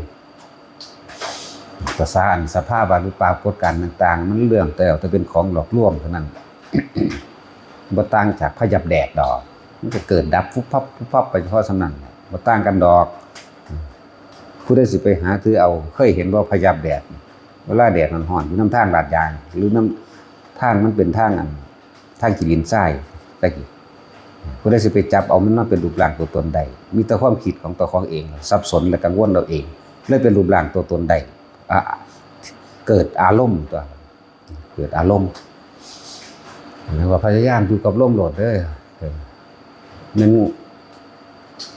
แสงยังสิพุ่งเข้ามาหรือพุ่งออกไปจากตัวเจ้าของกายสร้างพยายามอยู่กับลมบ่ซั่นสิว่าเห็นอยู่กับลมถ้าเฮาคิดนึกปรุงแต่งเวลาใดก็ตามเด้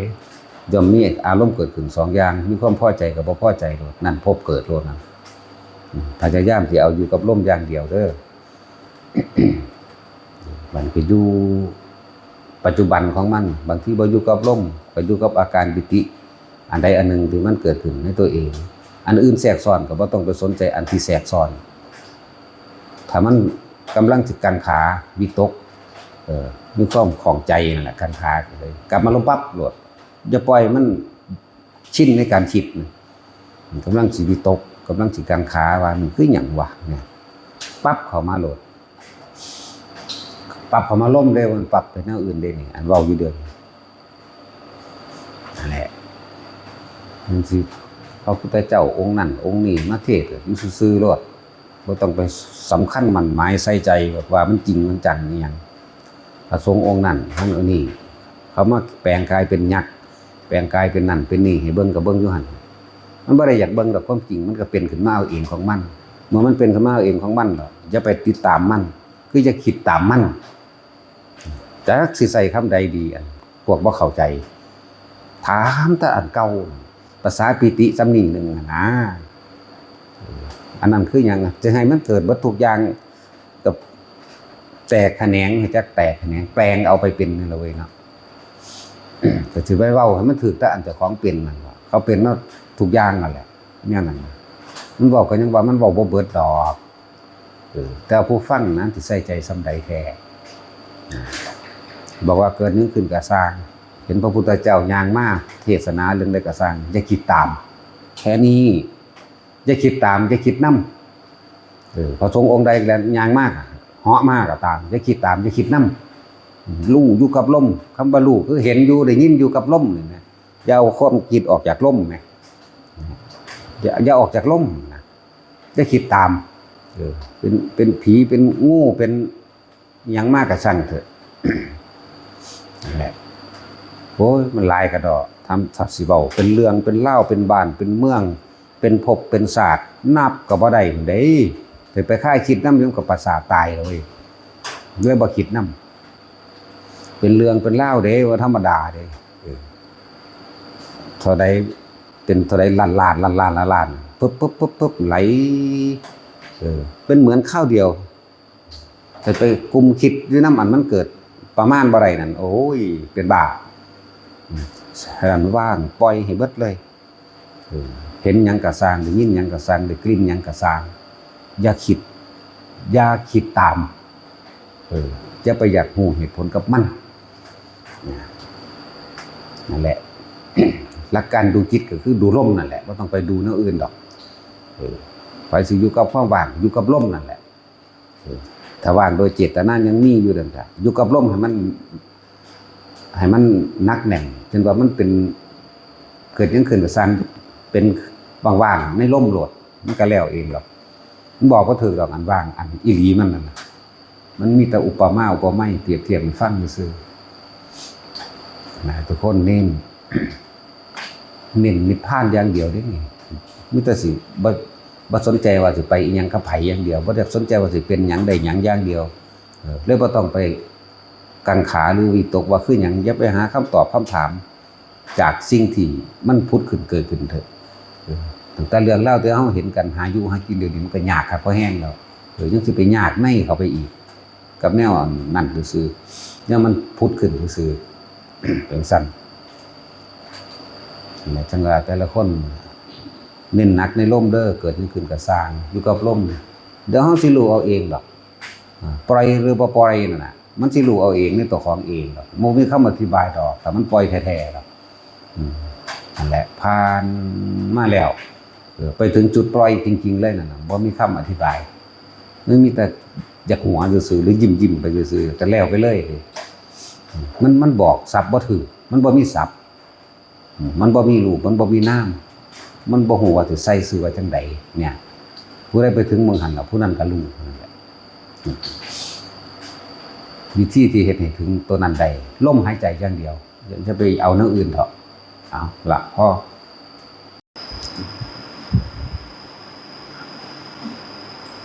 ทุกคนที่ได้มารวมกันสร้างเรียกว่า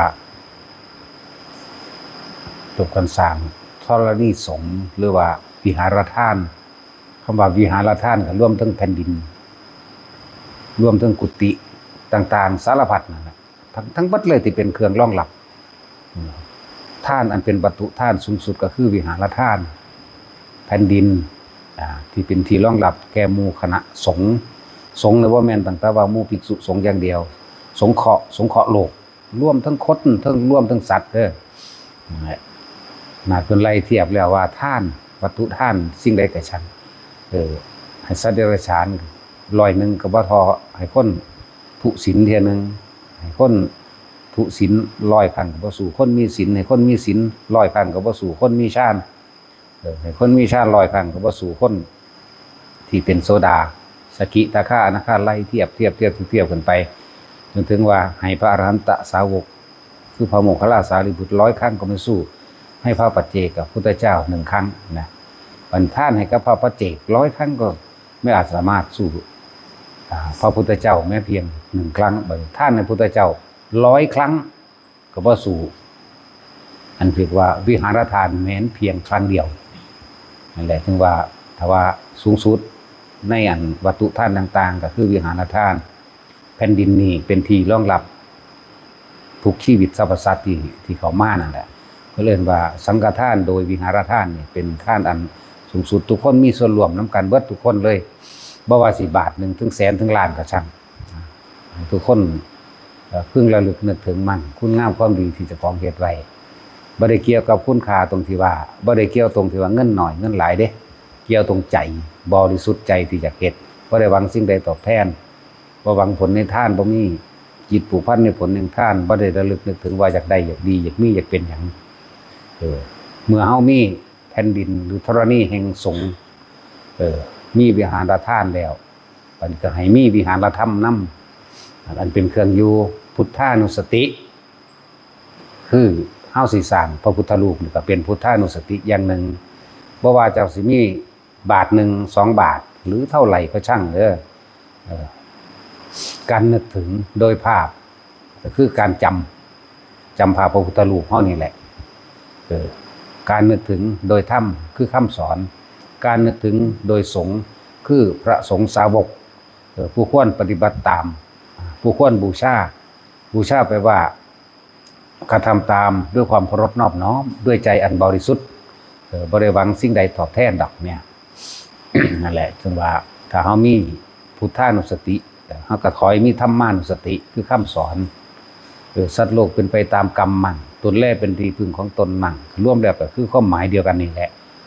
ทำสิ่งใดได้สิ่งนั้นมั่งบ่ได้เชื่อสิ่งศักดิ์สิทธิ์บ่ได้เชื่อในว่ามีผู้มาดลบันดาลความสุขความทุกข์ให้เฮาได้เนี่ยเชื่อกรรมเชื่อผลของกรรมคือการกระทำของเจ้าของเอง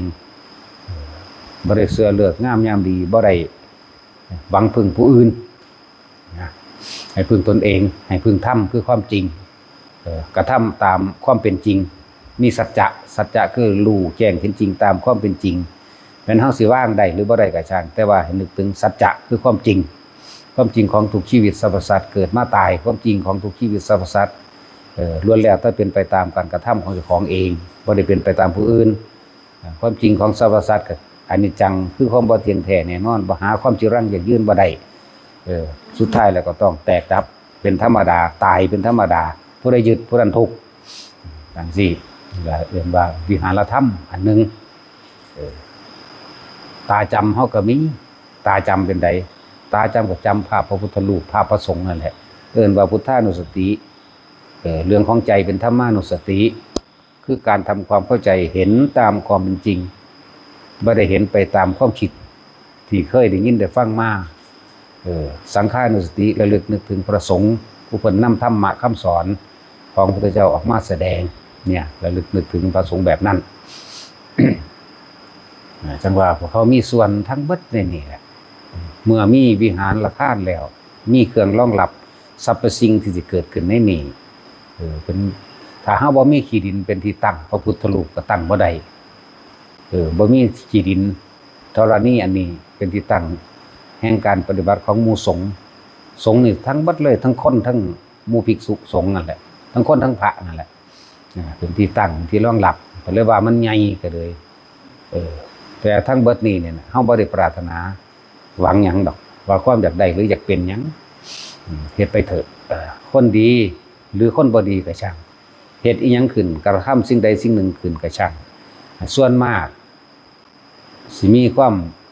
จุดหมายเจตนาว่าอยากให้ผู้อื่นมองเห็นว่าเจ้าของเป็นคนดีเด้เฮ็ดอีหยังนิดๆหน่อยๆเล็กๆน้อยๆอยากให้คนเห็นความสำคัญของเจ้าของว่าเป็นคนดีอันนั้นมันบ่แม่นดีจริงเป็นแค่ว่าความยกตนยกตนว่าเป็นคนสำคัญนะไหลลึกเข้าสู่ความเป็นมานะทิฏฐิพร้อมเด้พวกนี้เป็นกิเลสที่ลึกละเอียดยกตนเป็นคนสำคัญแล้วก็เอายกความสำคัญที่ตนเองเฮ็ดขึ้นมานั่นแหละสร้างหยังขึ้นมาเฮ็ดหยังขึ้นมาเอามาไว้แต่ข่มผู้อื่นเด้มันไปสั่นเนี่ยอิสมิมานะฝังแน่นการถือตนถือตัวว่าตัวเองทำดีได้อิสมิมานะพวกผู้หญิงเรื่องอิสมิพวกผู้ชายเอิ้นว่าอัสมิว่ามันอัสมิมานะไหลลึกเข้าไปสู่กิเลสตัวที่ปักหลักไว้สั่นนั่นการทำความดีว่าต้องไปหวังสิ่งใดตอบแทนดอกมันบ่ดีจริงนั่นมันก็บ่ต่างจากการให้ทานบางผลในทานมีจิตผูกพันในผลแห่งทานอยากได้นั่นอยากเป็นนี่อยากได้ชื่อเสียงเป็นมาละถ้าว่าอยากได้ก็เลยอยากเป็นพระอรหันต์หรืออยากเป็นไผก็แล้วแต่ ว่างจิตเป็นการเหตุในปัจจุบันเถอะมันสิเป็นของมันไปเองดอกจังว่าแต่ละคนให้ระลึกนึกถึงความดีมั่งการสร้างพระพุทธรูปเนี่ยพุทธานุสติโดยภาพจำทุกอย่างมันก็เนื่องจากรูปเบิดนั่นแหละเนื่องจากรูปตาจำเฮานี่แหละตาจำภาพคือเวลาเฮาระลึกนึกถึงคนอื่นนั่นก็ยังจำหน้าผู้นั้นได้กิริยาท่าทางแล้วก็จำคำเว้าคำจาก็เกิดเป็นอารมณ์พอใจมั่งบ่พอใจมั่งได้คือกันพุทธานุสติกับตาจำพุทธเจ้าธรรมานุสติคำสอนพุทธเจ้าอริยสัจสี่อนิจจังทุกขังอนัตตาเหตุเกิดเหตุดับนี่เบิดสังฆานุสติระลึกนึกถึงพระสงฆ์สาวกผู้เพิ่นนำทำคำสอนออกมาแสดงกล้าบอกความจริง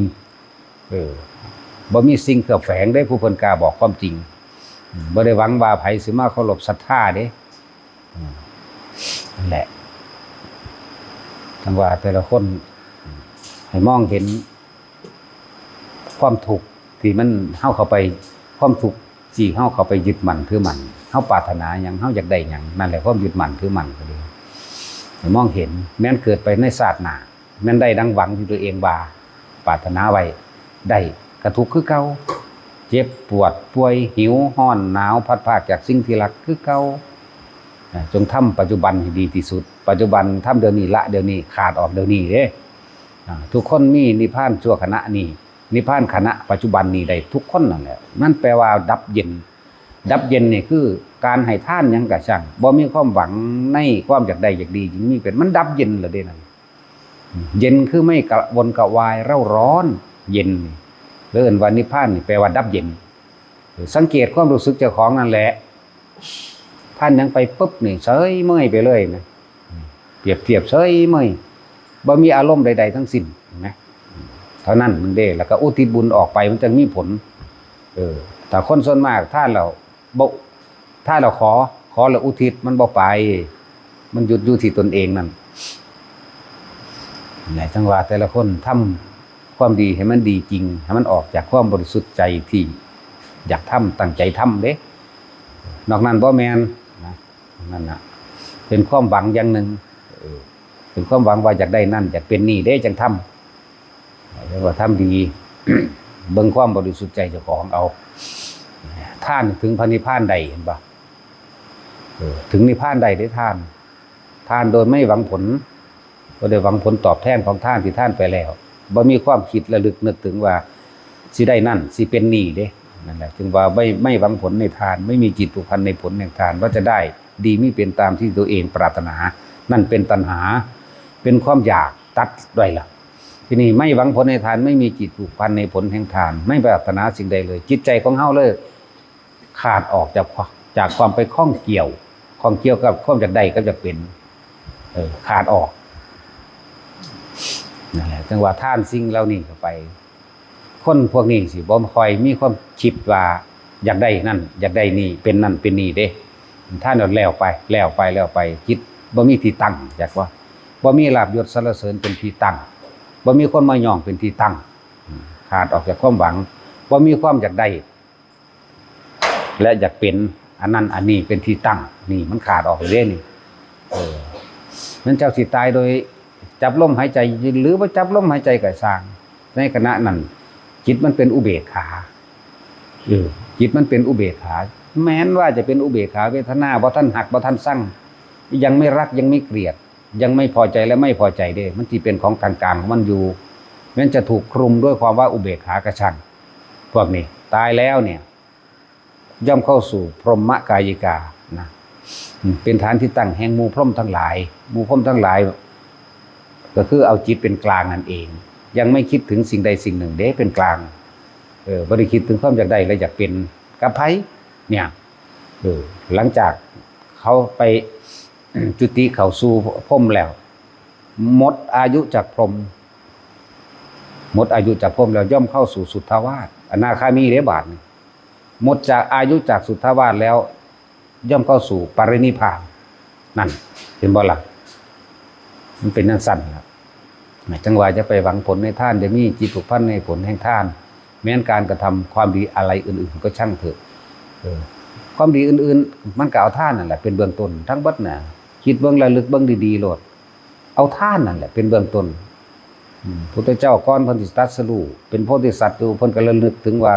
หนทางอันใดหนอที่จะก้าวย่างเข้าสู่ความสำเร็จโพธิญาณสัพพัญญุตญาณเพิ่นก็มาเบิ่งแล้วอ๋อเอาท่านท่าน3ระดับนั่นแหละ ท่านมี3ระดับจังสั่นท่านบารมีอย่างหนึ่งสร้างกำลังใจให้ตัวเองท่านอุปปารมีสร้างกำลังใจให้ตัวเองในขั้นกลางท่านปรมัตถะขั้นสูงสุดคือท่านด้วยเบิดชีวิตสี่มันก็ไล่ขึ้นไปเรื่อยนั่นแหละคนเฮามันหวงของจากว่าล่ะเวลาท่านเขาปุ๊บก็เลยเอาของที่ท่านไปแลกของไปแลกสิ่งที่เหนือกว่าไปแลกสิ่งที่ดีกว่าที่จะของท่านนั่นแหละท่านของต่ำก็มีท่านของเสมอตนก็มีท่านของที่เหนือก็ตนก็มีแต่ว่าท่านทั้งเบิดบ่ว่าต่ำบ่ว่าเหนือบ่ว่าเสมอก็ช่างถ้าไม่หวังผลในทานไม่มีจิตผูกพันในผลของทานนั้นชื่อว่าบริสุทธิ์ใจเด้คำว่าท่านต่ำก็ตนคือเอาอีหยังก็ว่ามันบ่ดีล่ะจะเอามาท่านก็ว่ามันเสมอตนที่จริงคือว่ามันหาได้ซ้ำนี้มันหาได้ซ้ำนี้แต่ว่าในสิ่งที่หาได้ซ้ำนี้มีซ้ำนี้มีซ้ำนั้นให้มันอยู่ขึ้นอยู่กับความบริสุทธิ์ที่อยากให้เด้อความบริสุทธิ์ใจที่อยากให้ที่อยากท บ่ว่าให้คนบ่ว่าให้สัตว์บ่ว่าให้หมู่ภิกษุสงฆ์ก็ช่างให้บริสุทธิ์ใจในการให้ทานมันบ่แม่นทานแต่วัตถุสิ่งของเด้ทานกำลังใจให้ความรู้ให้การศึกษาเด้เนี่ยให้ความรู้ให้การศึกษาโดยบ่หวังสิ่งใดพอและให้สิ่งที่ถูกต้อง ท่านวัตถุก็คือวิหารละท่านสูงสุดท่านธรรมก็สูงสุดโดยธรรมแต่ว่าทุกอย่างก็ต้องอาศัยเนื่องจากกันทั้งเบิดนั่นแหละถ้าบ่ฮู้จักท่านวัตถุก่อนก็บ่ฮู้จักธรรมทานดอกสิ่งที่เกิดประโยชน์สูงสุดคือธรรมทานทานความจริงเอาความจริงบอกเอาความจริงมาบอกเอาความจริงมาสอนพระพุทธเจ้าเฮานี่ธรรมทานอยู่แล้วบอกความจริงของหมู่สรรพสัตว์บอกความจริงแห่งสัตว์ที่หลงอยู่บอกความจริงของสัตว์ที่จะพ้นได้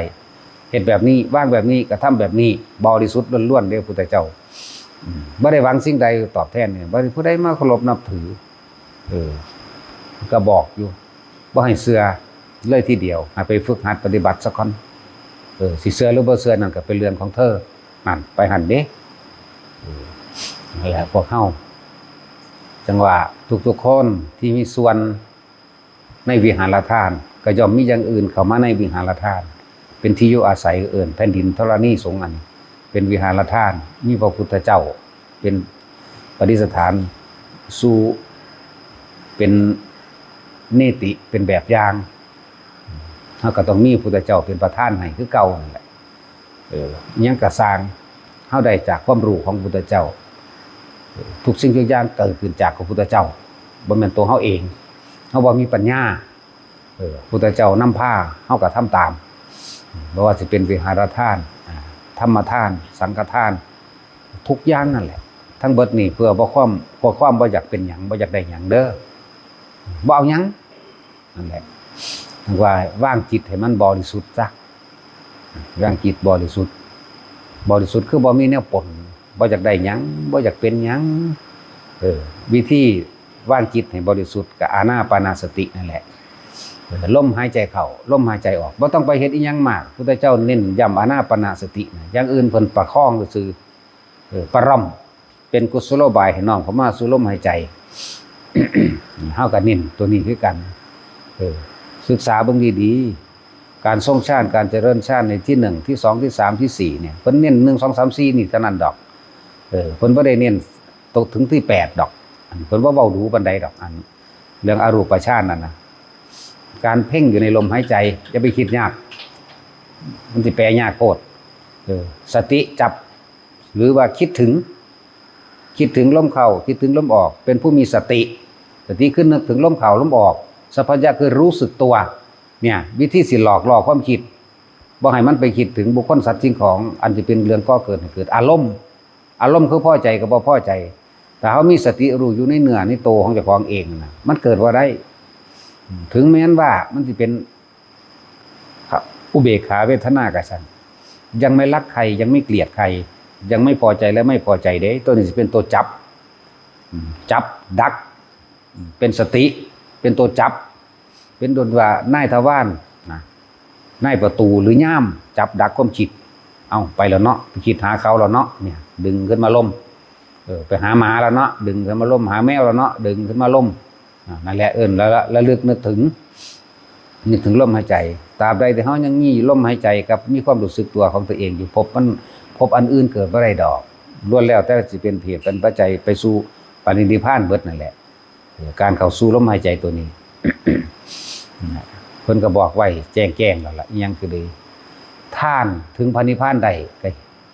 ก็อธิบายไปแล้วเข้าใจว่าล่ะแล้วเฮามาฟังธรรมแบบนี้ฟังซ้ำๆบ่เข้าใจก็เกิดความเข้าใจกระจ่างแจ้งขึ้น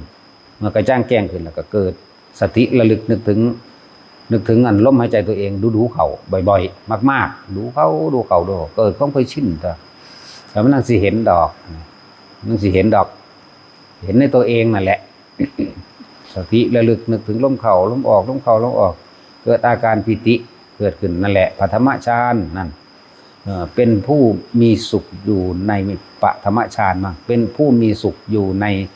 ทุติยฌานปิติเกิดขึ้นเป็นเอกคตาจิตนั่นเป็นเอกคตารมณ์นั่นชั้นที่2 สุขหายไปทุกข์หายไปเกิดปัสสัทธิความสงบเย็นใจดับความกังวลเร่าร้อนเสวยสุขในนามกายจิตเบากายเบาโล่งโปร่งเป็นชั้นที่3นั่นเพิ่นอายุซ้ำนี้แหละอันตัวที่4มันจะเข้าไปเอาเองดอกสุขสัจจะปะหานาทุกขสัจจะปะหานาสุขทุกข์หายไปดับไปสิ้นไปเป็นผู้มีสติรู้อยู่เฉพาะอุเบกขาส่วนมากชั้น4ออกมาแล้วจังเว้าดอกบ่ได้ไปรู้อยู่ตรงนั้นมิตรวาอยู่หม่องโล่งๆอย่างหนึ่งอยู่ซื่อมันก็ได้ซ้ำนี้ตัวนั้นเฮาบ่นิยมปานใดดอกมันก็ว่าได้ต่างจากคนนอนหลับมิดอิงติงบ่ฝันหยังเลยนั่นแหละชั้น4ก็เลยบ่ได้ต่างจากนอนหลับแบบนั้นดอกมิดจับตื่นปุ๊บขึ้นมาก็สดชื่นแจ่มใสดีซื่อถ้าว่านำเข้ามาส่องไว้เพื่อสิให้เห็นสิ่งที่เข้ามากระทบกระทั่งรูปรสกลิ่นเสียงเข้ามากระทบกระทั่งจังซี่ก็บ่มีประโยชน์หยังศูนย์คือเก่าโมโหคือเก่าพบเกิดคือเก่า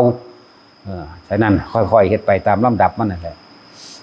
ถ้า1 2 3จังซี่4ก็มันสิเป็นเองนั่นแหละจังว่าทุกคนเฮ็ดไปเทคนิคในความสงบคือไม่ต้องอยากสงบ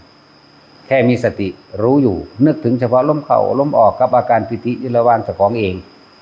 นิ่มๆนุ่งๆอยู่หัวมั่งอยู่กลางหน้าผากมั่งอยู่คิ้วมั่งไม่ต้องอยากสงบนะเทคนิคแห่งการสงบไม่ต้องอยากสงบ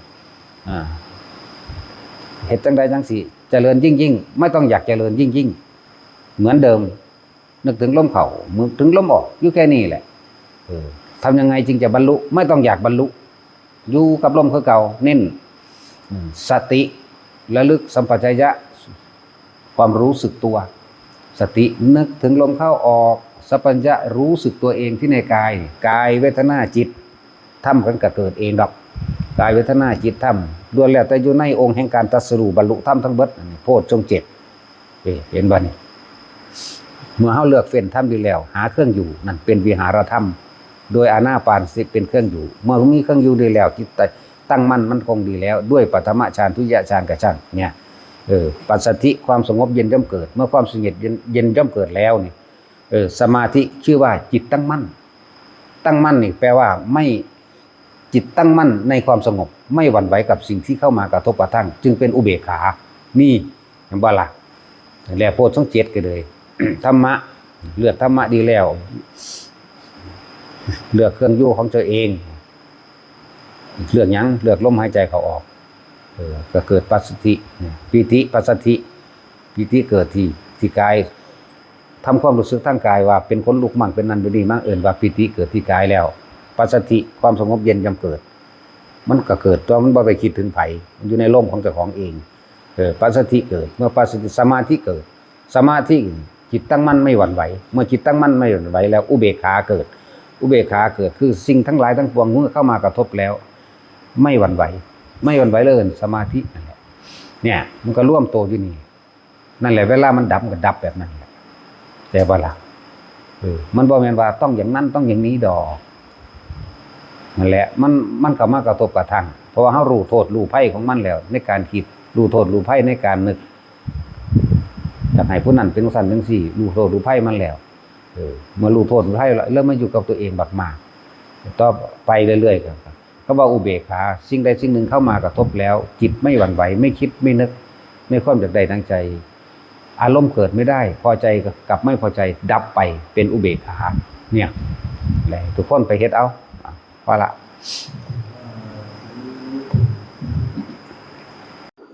เพราะว่าสติบ่ต่อเนื่องความรู้สึกตัวบ่ต่อเนื่องคำว่าความรู้สึกตัวก็คือความรู้สึกตัวที่พอใจกับบ่พอใจถ้าเราคิดถึงผู้อื่นมันสิมีความรู้สึกตัวพอใจกับเขามั่งบ่พอใจกับเขามั่งถ้าเราหันเข้ามาดูตัวเองมันสิเป็นอุเบกขาเด้ความรู้สึกอันนั้นเกิดจากอาการปิติที่เราหันเข้ามาใส่ตัวเองสิเป็น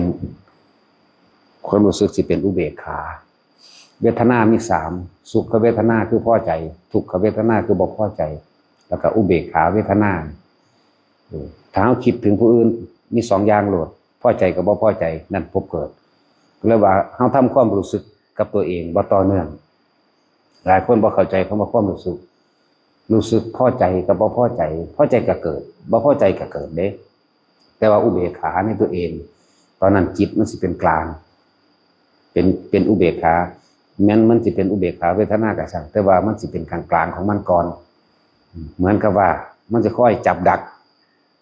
ความคิดเท่าเองไปถึงบุคคลที่รักมั่งบุคคลที่เกลียดมั่งเนี่ยมันจะคอยดึงเข้ามาอยู่กับร่มมั่งดึงเข้ามาถ้ามันเข้ามากับร่มแล้วก็อยู่ในความรู้สึกตัวของตัวของเองนั่นแหละนี่แหละมันจึงบ่แม่นของยากดอกเฮ็ดจังใดจังสิเจริญก้าวหน้าเฮ็ดจังใดสิพัฒนาเฮ็ดจังใดจังสิบรรลุเร็วเขาถามบ่ได้เฮ็ดหยังบ่ได้เอาความคิดเล่งเอาบ่แม่นเล่งโดยความคิดว่าต้องหาวิธีอื่นๆบ่แม่นเด้อ พยายามอยู่กับความรู้สึกตัวเองมันต่อเนื่องลมนี่แหละความรู้สึกตัวเลยรู้สึกว่าลมเข้าออกนี่แหละความรู้สึกอันเป็นของเวทนาในน่ะหมายถึงตัวใจมันก็อยู่ในเจ้าของเองนั่นแหละมันจะเป็นอุเบกขาเองดอก ขาดการต่อเนื่องและอีกอย่างเวลาปฏิบัติไปเรื่อยๆตกใจจังสิส่วนมากสิคิดตามอันตัวเหตุให้ตกใจไปหาเหตุผลกับตัวตกใจบ่รีบกับคำว่าล่มปุ่นไปให้ความสำคัญกับแสงปั๊บแวบหรือบางที่กับคนลุกสู้ซ่าเกินคนลุกปกติก็มีปุ่นไปหาเหตุผลกับมันนี่จึงบอกว่ารีบทิ้งเลยรีบทิ้งไปเลยบ่เข้าใจตัวนี้ปุ่นนั่งจะไปหาเหตุกับผลมันอยู่เหตุผลกับมันก็เกิดกล้ากับกลัวตอนเดบันนี่แหละจึงบอกว่ามันบ่ต่อเนื่องคือพวกสวดมนต์อยู่ดีๆนี่คือมีคนอย่างผ่านหางตาแวบมันสิงวกพับทันทีเลยงวกไปเบิ่งว่าคือไผคือหยังแม่นหยังนั่นแหละคือความบ่ต่อเนื่องของเจ้าของรีบกลับมาโลดมันเฮ็ดให้ตกใจจังสิกระช่างกลับมาล้มอย่างเดียวอย่าไปนึกต่อแม้อย่าไปคิดต่อว่าคือหยังนี่ส่วนมากเลิ่นบ่เข้าใจคำว่าสันตติหรือขาดการต่อเนื่องรู้สึกตัวอย่างต่อเนื่องรู้สึกตัวโดยล้มนี่ก็เอิ้นว่ารู้สึกตัวนี่ก็อยู่กับตัวเองแล้วนี่ก็อยู่ในกายของตนเองแล้วก็อยู่ในเวทนาของตนเองกายเวทนาจิตของตนเองมันก็เห็นเองนั่นแหละคำว่ากายเวทนาจิตธรรมก็อยู่ในเจ้าของเองนี่แหละ จังว่ามันขาดการต่อเนื่องซื่อๆดอกบ่แม่นว่ามานั่งต่อเนื่องบ่แม่นว่าอยู่วัดต่อเนื่องเด้ต้องอย่าลืมคำว่าสติต่อเนื่องขับรถอยู่กับเฮ็ดได้ต่อเนื่องได้ขับรถเฮ็ดได้กรีดยางเฮ็ดสวนเฮ็ดนั่นเฮ็ดนี่คำว่าต่อเนื่องคือรู้สึกตัวที่ตัวเองอย่างต่อเนื่องเด้รู้สึกโดยลมก็ช่างรู้สึกโดยลมหายใจเข้าออกด้วยตัวเองรู้สึกโดยอาการปิติหรือจุดอุณหภูมิในตัวเองรู้สึกจังซี่มันสิเป็นอุเบกขาถ้าตัวนี้แต่ถ้าเมื่อไหร่ที่เราคิดถึงคนผู้อื่นความรู้สึกตัวของเฮามันได้อยู่ในตัวเฮาเด้มันบ่เป็นอุเบกขามันไปรู้สึกว่าพอใจมั่งไม่พอใจมั่งน้ำข้นน้ำสัตว์สิ่งของในเรื่องเล่าในอากาศในดินในน้ำขุ่นโพดใสโพดเย็นโพดหนาวโพดมันไปจังสั่นเด้เราจึงบอกว่าขาดการต่อเนื่องซื่อๆดอกเฮาเฮ็ดหยังอยู่เฮาก็ต่อเนื่องได้ล่ะรู้สึกตัวในลมนะเว้ย